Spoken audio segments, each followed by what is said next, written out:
And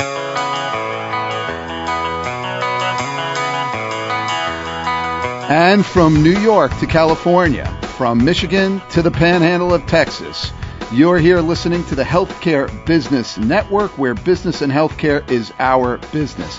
I'm your host, Ron Nyman. You're here at www.hbnradioshow.com. That's hbnradioshow.com. And up this week is a new topic on the business of healthcare. This week we're going to be talking about third-party physician billing companies. So the topic is physician billing companies this week. What are they? When do you need them? And what are the things you need to think about when selecting a physician billing company? And we have a terrific guest expert this week. His name is Robert Burleigh. Bob has over 38 years of healthcare financial management experience. His career has included where he was 8 years working at the executive level for a hospital patient accounting, 500-bed community hospital, and an international chain of for-profit hospitals. He spent 8 years with Shared Medical Systems, which is now Siemens, in both hospital and physician services division. And he's also done project management, billing service management, and consulting. And for the past 15 years, he's been the president of Brandywine Healthcare Services, of which he actually founded. Under Brandywine, Bob has conducted hundreds of engagements in medical practices, billing companies, and hospitals in over 46 states, which include, I'll just give you a small sample of it, practice performance reviews, billing operation assessments, interim management and turnaround management of billing operations, compliance programs, vendor performance audits, selections, and contract negotiations for billing services and coding services. Bob's clients include medical schools, medical practices in virtually every specialty and subspecialty, municipal, not-for-profit, and for-profit hospitals, government agencies, law firms, and the like. From 2003 through early 2004, Bob served as president and CEO of AlphaThought, which was then one of the largest medical billing companies in the United States. They had offices in 6 states as well as New Delhi, India. Bob has also testified before the United States Congress regarding patient privacy and the healthcare billing industry, as well as advising CMS regarding billing company and physician compliance, provider enrollment, certificates of medical necessity, and physician documentation guidelines. Bob is also a frequent lecturer and author for numerous organizations. I won't give them all to you, but they include the Healthcare Billing and Management Association, the MGMA, the Healthcare Compliance Association, the Healthcare Financial Management Association, the American Health Lawyers Association, the American Collectors Association, and the like. He's had numerous articles published by the Journal of Healthcare Compliance, Part B News, Part B Insider, and Medicare Compliance Alert. Bob is an advanced member of the HFMA. He's been an advisory board member of their PFS Forum. And he's also been a consultant and a member of the board of directors of the HBMA, and has also chaired their Ethics and Compliance and Government Relations Committee. He also served, by the way, as the HBMA's president from 2003 through 2004. And he's a proud graduate of Penn State University, so I know he's a big fan of Joe Paterno. Bob, welcome aboard to the Healthcare Business Network. Thanks, Ron. And I know, Bob, you and I would like to have careers as long as Joe Paterno has had for the Nittany Lions, right? Amen to that. Absolutely. So anyway, Bob, you know, we're on an interesting discussion here of third-party billing companies. I think there's so much misunderstanding out there about this industry, and it's in a lot of ways a little-known industry by so many people. But if you could just start us out with a brief history of the industry, its evolution and development, and its present status right now. And I know, just for all the listeners out there so they know, we're talking about physician billing this week, not hospital billing, very different areas. So we're talking about billing companies in the physician billing area.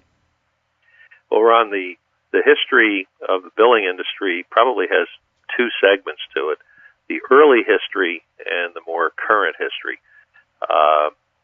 The early history really goes back into the 1940s, and we have the member companies of HBMA that are family businesses where parents, even grandparents, were the founders of companies that are still in business.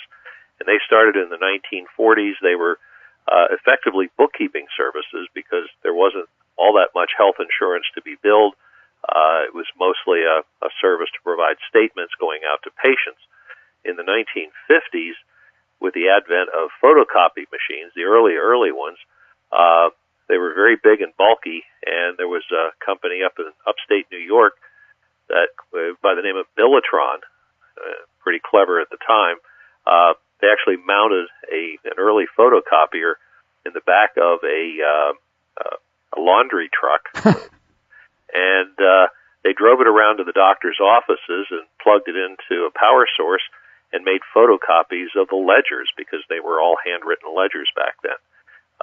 It changed a little bit in the 1960s with the advent of the very first computers, but it really didn't change all that much until the 1970s when the early smaller computers, these were the IBM 36s and 38s and the like, that made real computers accessible to entrepreneurs. And oddly, there were organizations like banks that got into the billing business because they had unused capacity on the computers they bought to do banking. And so there were organizations like that. So that's all kind of the early history.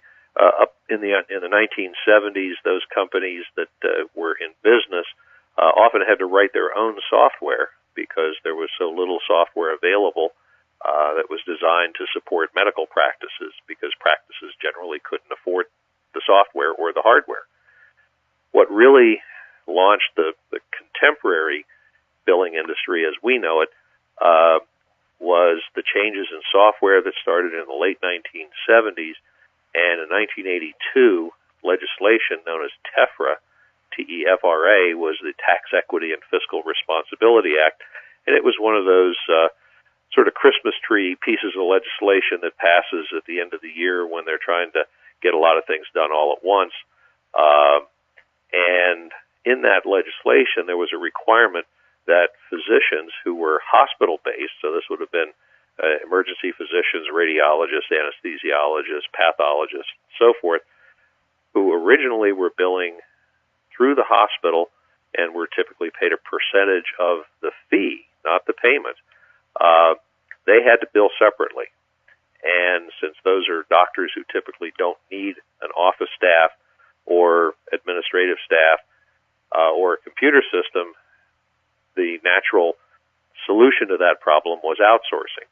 And in 1982, 1983, hundreds of billing companies were launched by entrepreneurs and practices who decided that if they were already doing their own billing, that they could provide this service to other practices. So that began the process beginning in the late 1980s and up through the middle 90s. There was a lot of consolidation of the companies that had started in that cycle. A lot more new entries came on board, again, because of technology.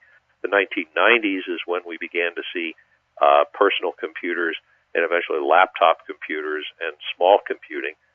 And then in 2000 and forward, we began to see web-based products that are able to deliver so-called application service provider, ASP software. So it has changed considerably since the 1980s in the more modern era. There is a history of outsourcing that goes back